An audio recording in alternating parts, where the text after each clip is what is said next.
Hare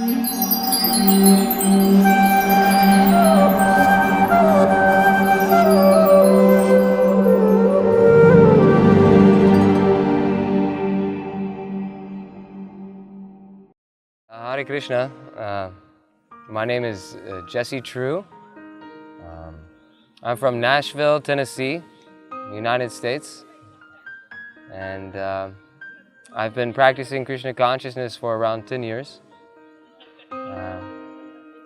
When I grew up, I was born and raised as a Christian. We went to Christian church. My family went to Christian church from a young age, when I was born. And from a young age, I always felt a little dissatisfied with what was being taught in the Christian churches, in the churches that I was going to. And specifically, I remember the one incident, actually, the initial thing that kind of sparked my questioning, further questioning. I was 7 years old and sitting in church, and the preacher, he said that some people think that God has many different names depending on the country and the world and the language they are speaking. And the preacher said that these types of people who think in this way, that they are going to hell, and they will go to hell for eternity. And something in me, told me this man does not know what he's talking about. And all of these people who are listening to him and believing what he is saying, they also don't know the truth. And I did not express this very much with my family. Maybe if I tried to, they reacted in a way that made me believe that I should not continue talking to them like that. They didn't like it. They were happy with what they believed. But I was not happy with what they were teaching, with what they believed. And so I was always seeking for the correct answers to these questions that religions attempt to answer. The various faiths around the world all attempting to answer these basic questions of, who am I, where am I from, what will happen after death, etc. So yeah, I kept seeking. So as for my education, in about high school or so, I decided that I wanted to be a writer.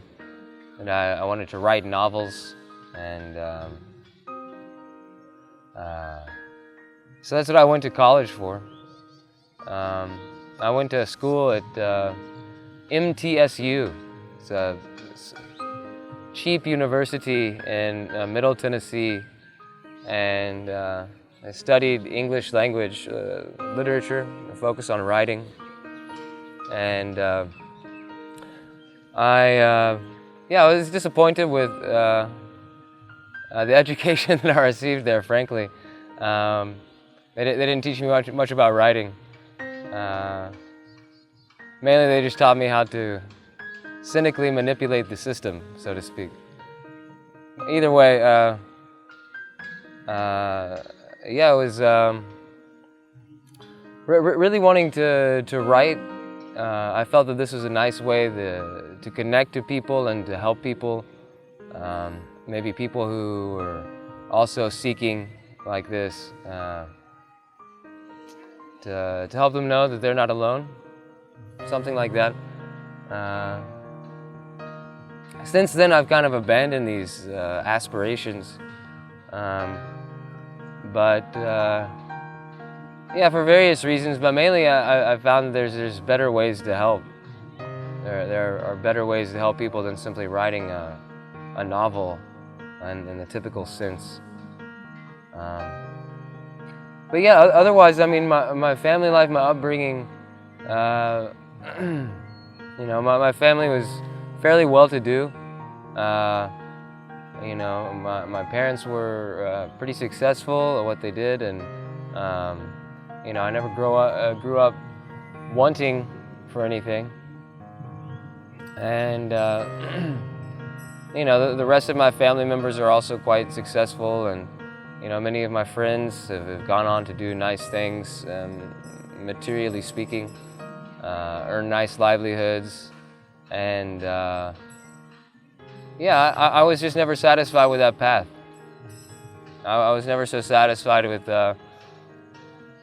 going to school so that you can get a good job, getting a good job so that you can get a nice family, support them nicely, and having a nice family so that one day when you die, this family, they can come and visit your grave every so often and place some flowers there until they forget about you. It all just seemed a little aimless and base. So yeah, I was seeking, like I mentioned, and I didn't stop seeking at the young age. I kept seeking up until I went into college, and like I was saying, studying literature, I had the opportunity to do a lot of reading, and I always loved reading, read a lot of books, still read a lot of books, and so I was reading all sorts of different writers. I like to keep an open mind and different philosophies, reading about different cultures. In college especially, I started reading more philosophy, more philosophical texts, started really thinking even more deeply about these subjects. And so yes, it was the summer of 2006 when I first received one of Srila Prabhupada's books. The first book I got was Bhagavad-Gita as it is. Yes, when I received my first book, I was at a music festival in Tennessee. It's called Bonnaroo. It's a big, famous music festival. And like I mentioned, this was 2006. And so I was in college at the time. And this was in the summer. So, when we were leaving the festival, it's on a big farm, and it's like 500-acre farm, and we were driving out of the farm. There's a long line of cars waiting to get out of the area, and a devotee approached the car. And at this time I was reading the Tao Te Ching.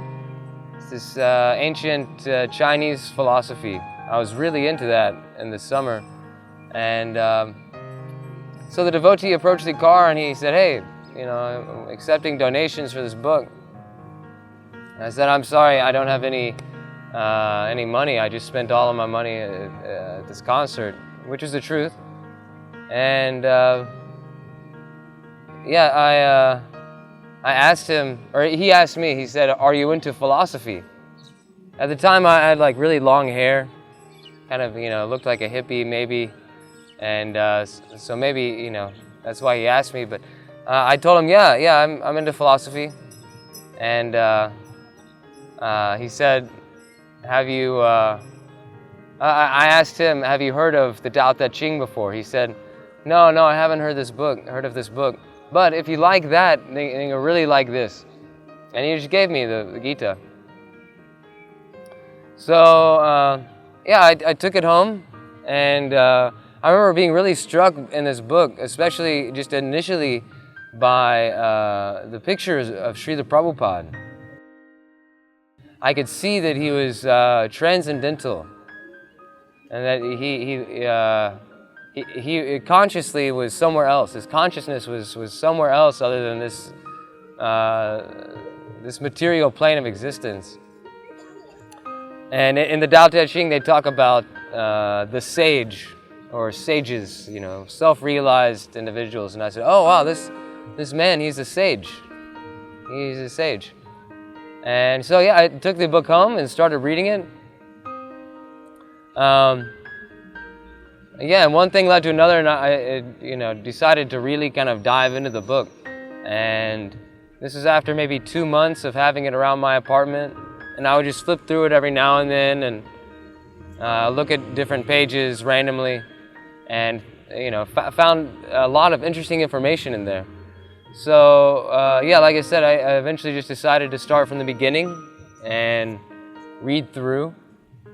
And once I started doing that, it was maybe a week or two before I was like, wow, okay, this all makes an incredible amount of sense. This is very perfectly clear.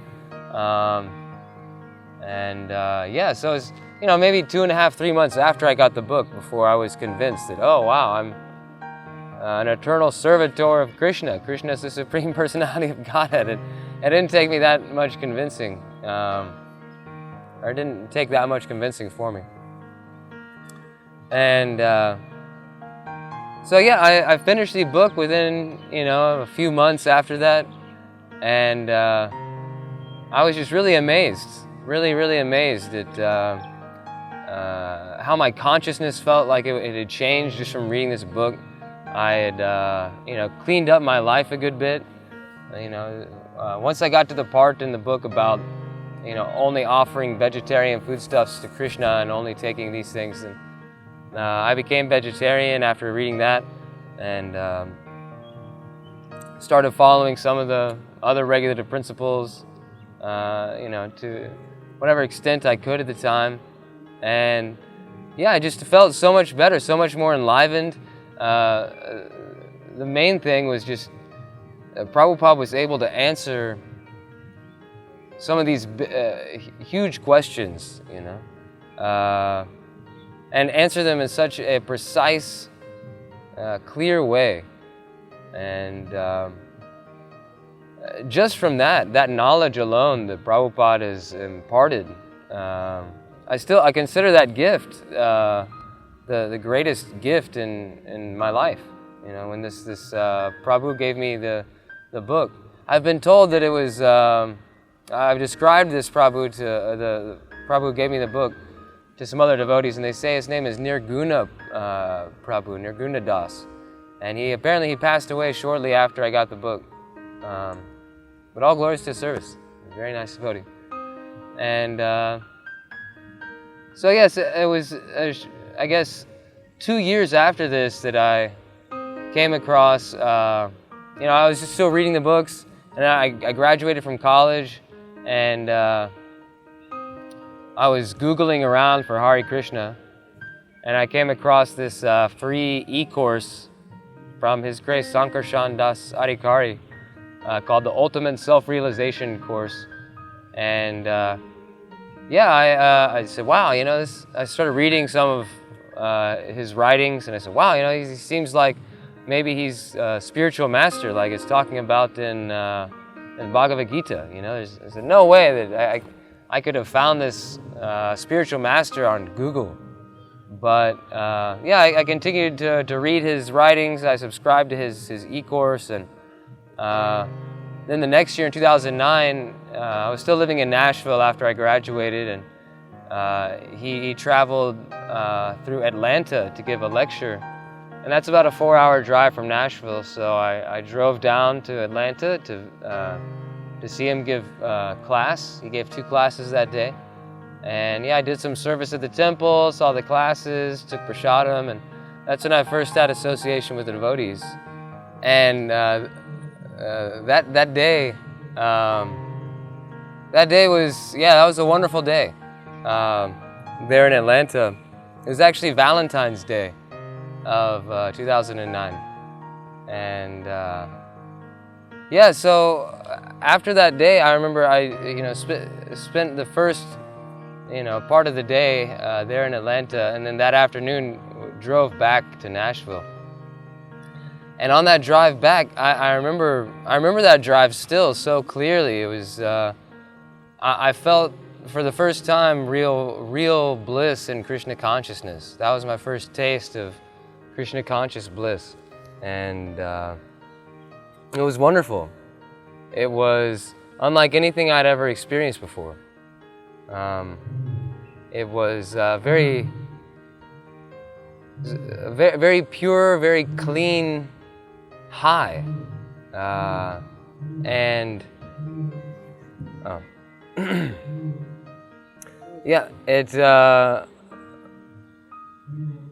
yeah, like I said, it was unlike anything I'd ever experienced before, and I'd experienced quite a bit, I guess. For my age, I was, this is 2009, so I was 25 at the time, and 24,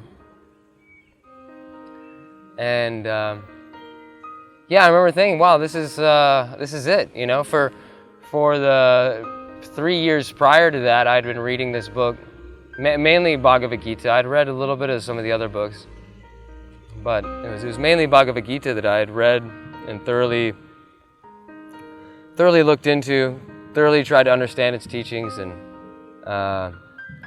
you know, I'd understood on a theoretical level what Krishna Consciousness offers. You know, it offers transcendental bliss.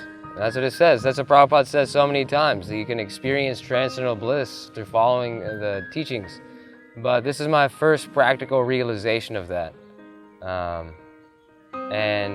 it was absolutely wonderful. And it was just like what Prabhupada said, you know, it was through devotional service. You know, I washed some pots and pans there at the temple. Prabhupada says through association with devotees. That was the first time I really associated with devotees. Through approaching a spiritual master, and inquiring from him, offering some service. So yeah, I did these things. I followed some of the instructions, and lo and behold, I got a result, and it was absolutely wonderful.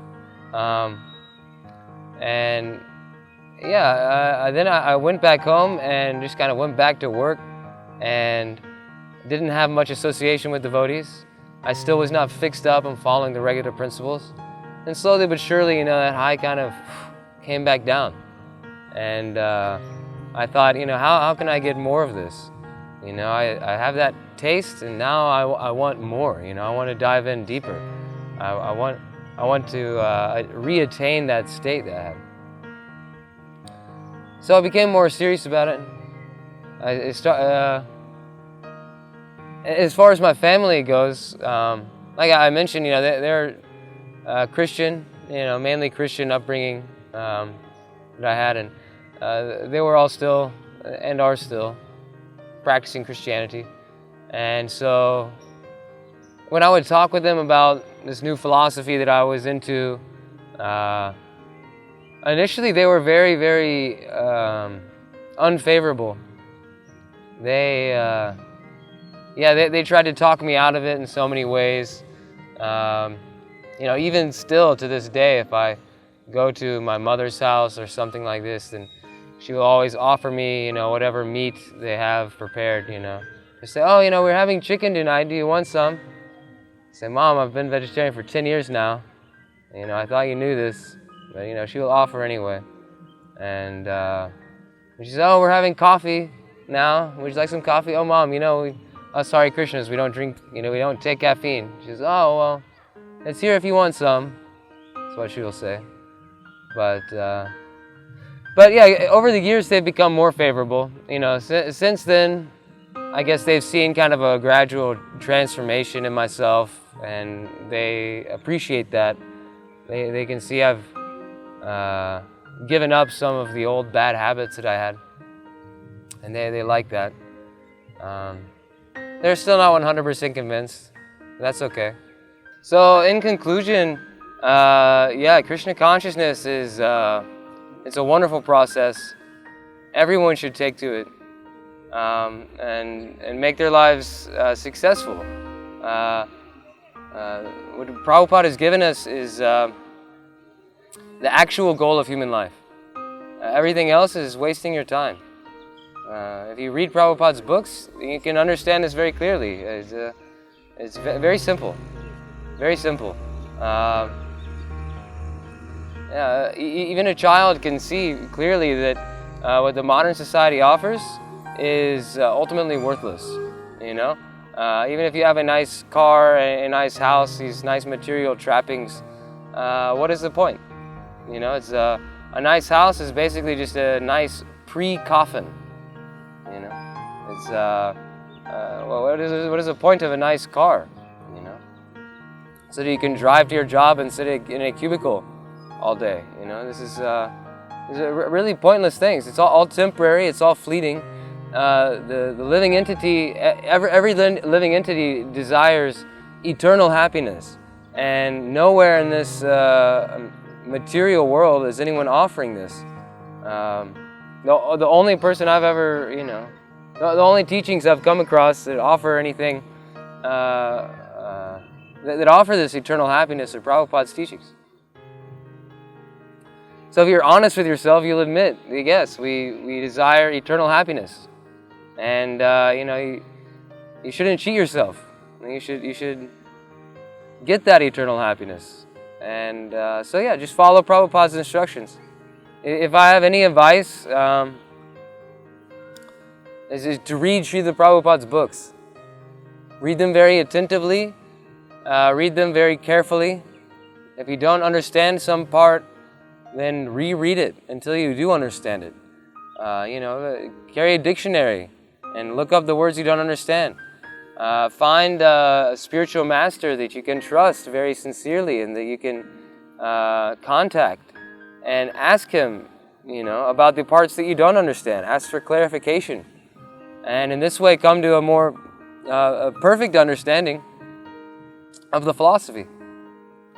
And during this whole process of clarifying, don't concoct anything. Don't try to fill in the gaps of what you don't understand with speculation. And you should be careful to not speculate. And if you have even the slightest hint that you may be speculating, you should clarify with your spiritual master. Am I speculating here? What is the proper understanding? And this way, go over and over again, very carefully, until you do understand everything. This is not some typical religion, so to speak, where they do not inspire questioning. This is not a blind faith practice. Srila Prabhupada is very emphatic about this. We should not do anything on blind faith. We should understand very thoroughly before we take any step in this process. So if you do it in this way, then you're assured of success. That's I've not achieved that success yet, but I have experienced enough along the way to know that success is certainly attainable. And you just have to follow the process. Prabhupada's process is there. It's not simply his concoction either. It's been handed down very carefully through the generations, through the Parampara system. So, yes, kindly take to this wonderful system of Krishna consciousness and make your life sublime. So why you should join Krishna consciousness, why you should take up the practice of Krishna consciousness. For myself, the benefits I've received when I follow the teachings, when I follow the instructions presented in Prabhupada's books, you experience the change in your consciousness. It's hard to describe until you experience it yourself, but to attempt to describe it, you can perceive the world much more clearly than you would otherwise. Especially this process of chanting, our japa meditation, chanting on the beads, this Hare Krishna, Krishna Krishna, Hare Hare, Hare Rama, Rama Rama, Hare Hare. This is a very powerful mantra, and this does purify the consciousness. It's described as like brushing the teeth of the mind or brushing the teeth of the soul, and you just feel like you're thinking much clearer, much cleaner after you do this. Especially if you do it with regularity, especially if you do it with attentiveness. Best to do it early in the morning. Best to rise early before 4 a.m. and chant as much as you can, as early as you can. And this way you can practically experience these benefits, as well as following the regulative principles. We have 4 simple, easy to follow regulative principles, especially for Western individuals from the Western countries. I can speak for myself, coming from America. Initially, these regulative principles can seem very distasteful. We grow up in societies that promote meat eating, that promote intoxication, illicit sex, and gambling. So when we hear that we should not do these things, we don't like this.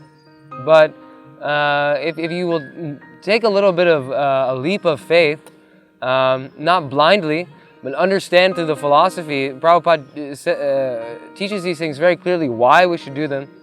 And so you can understand on a theoretical level, okay, I should do these things. Take that leap of faith and then try it and see the result. You will feel much better, absolutely feel much better. Your life will become much simpler, and you'll be able to think much more clearly. You'll not have so many distractions.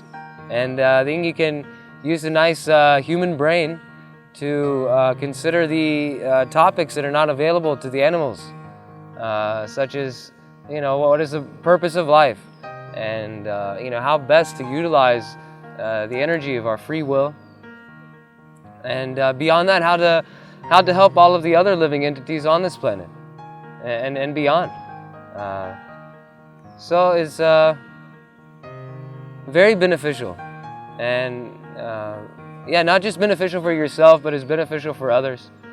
Everyone wants to do something for the other people in this world. If not the other people, the other animals, maybe the planet, the environment. And Krishna Consciousness, it gives you all of the tools. Prabhupada has given us all of the tools to make this planet a better place, to make all of the living beings on this planet happier, more joyful, and beyond. It's really an amazing process. We can purify the whole universe with this process. So yes, I can only recommend, as I said, reading more of Prabhupada's books. If you've read them all, reread them, and associate with devotees. Find a bona fide spiritual master. All of these things will, increase the purification, increase the purificatory powers of Krishna Consciousness, and you will experience it. You will experience the bliss of Krishna Consciousness, and on one level, that's certainly what it's all about. We're all pleasure-seeking beings, and this is where the pleasure's at. This is where the bliss is at. The nectar is in Krishna Consciousness. If you're not experiencing bliss, then you're doing something wrong. So, do it right and feel the bliss. This is Krishna Consciousness. It's a wonderful process, available to everyone, and it's free of charge. So who can say no to that? The highest bliss at no cost. It's a good deal. Sounds like a good deal to me. Yeah, and shortly after, I had the Association of Devotees there in 2009. Then in 2010, I just kind of got fed up with my situation. I was still living in Tennessee after I graduated and working at sort of a dead-end job. So I decided to sell all of my things and move to Hawaii. I did this. I was going to work on the organic farms through this the WOOF program. It's Worldwide Opportunities in Organic Farming. I did that for about 10 days, and then we have a ISKCON temple in Honolulu, and I went to visit there. I wanted to see the temple, and I met with the temple president that day, and we were talking. He could see that I had a real interest in Krishna Consciousness, had a pretty decent understanding of the philosophy, so to speak. And so he invited me to stay at the temple, and he said, you're not doing anything else, you're doing this farming thing, so why don't you just, you're unattached, you're not tied down, why don't you give this a try, staying at the temple. So I stayed for 2 years, and it was great. I had a wonderful time there, and after that 2 years, I traveled around the world a little bit, and eventually I wanted to go back into temple life. I stayed at the Los Angeles temple for a little while, and I was there in LA at our ISKCON temple in LA for a year. And now I'm with the Rupanuga Vedic College out of Kansas City, and doing traveling book distribution, which I've just started this about 2 months ago. And again, now here in Mayapur, amazing place. It's my first time to be in India. It's a really cool experience. So many devotees here. It's really nice. Very nice devotional atmosphere. But yeah, I guess, you know, my life after coming to Krishna Consciousness, yeah, I'm very thankful for everything that I've learned from the devotees, especially Srila Prabhupada. All of the devotees have taught me one thing or other, but Srila Prabhupada has given us everything. And I think maybe it's cliched a little bit to say this, but it's true. He has. He's given us absolutely everything. His mercy is unbelievable. The teachings in his books are so complete. The society that he created, ISKCON,